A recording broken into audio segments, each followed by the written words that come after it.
Aloha and welcome to DreamWatch, where God's love meets revelation.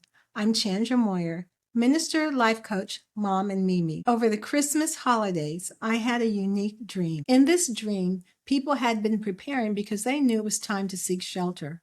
The shelter wasn't being built in the moment, it was already there. But as we made our way toward it, we had to dig through obstacles together to reach the opening.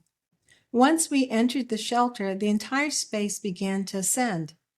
As we were rising, it became clear that there was someone in our group who didn't belong. She was an infiltrator, a strongman type of spirit in disguise. She appeared human, but she wasn't a true believer. Her purpose was sabotage. I was the one who called her out. The moment I did, she revealed her true spiritual form. That's when the warfare began. It was like some type of sci-fi movie. She began shooting things from her hands. It felt almost alien, but I knew this wasn't about aliens. It was spiritual warfare.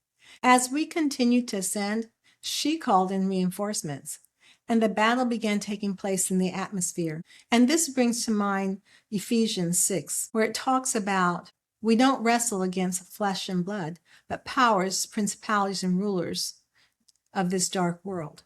And so this is what's happening in the climate that I truly believe that we're entering. We're going to see more clashes in the spiritual atmosphere that is going to manifest here in the earth realm. And what stood out to me later is that the resistance didn't show up when we were standing still. It intensified as we were moving. That's something I've noticed in my own life again and again. Warfare often intensifies during movement. At one point, I felt like they were winning. And that's often where the real battle is, not just in what's happening, but in what we're tempted to believe about it. Scripture tells us to take every thought captive. And that feels especially important in the season where disinformation and distorted narratives are everywhere. And in the dream, I began to fight back, not in my own strength, but in God's. I had flames of fire coming out of my extremities.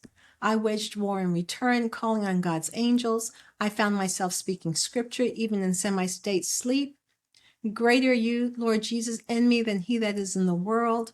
When I'm weak, you're made strong. I declared that I am seated in heavenly realms in Christ Jesus, knowing that meant I was covered and protected.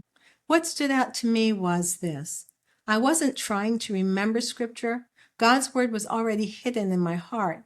So when the pressure came, that's what came out. The word was alive and active because it had already been planted. I woke up speaking scripture, my heart racing, my body vibrating, speaking in tongues.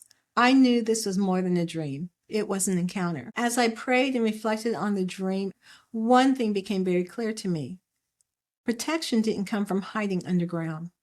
It came from being in alignment and position before elevation. The digging was collective, and the rising didn't happen until we were inside together. Fellowship was protective and strengthening. And I sense that's what's happening here in this dream. The Lord was showing me that collectively He's calling His people, His true believers who love Him, that hear from Him, into His protective shelter. He who dwells in the secret place of the Most High will abide in the shadow of the Almighty. It's a place He's already prepared for us. But in order to access that, there's some digging we have to do, and I'm going to go into that a little bit more in detail. So we see fellowship was protective and strengthening. We're going to need each other in the coming days. As I continued to sit with it, I began to understand more about the digging. It spoke to repentance, humility, because when I was digging, I was low. So that represents humility and intentional clearing away of what blocks access to God's presence. It can also point to prayer, fasting, other hidden spiritual disciplines, quiet work done before anything visible changes. So all of us need to allow the Holy Spirit to do the digging, to search our heart, to see if anything that's in us that doesn't please Him or aligns with Jesus, right? And this led me to something else the dream revealed. Intimidation is a strategy the enemy uses. At one point in the dream, I felt like the enemy was winning his strategy of intimidation. The goal isn't always destruction. It's often discouragement. If the enemy can convince us that he's winning, that things are too far gone, or that our prayers and obedience don't matter. The hope is that we'll grow weary and give up. But God's word tells us, don't be weary in well-doing. So in this season, we'll need to encourage one another in the faith.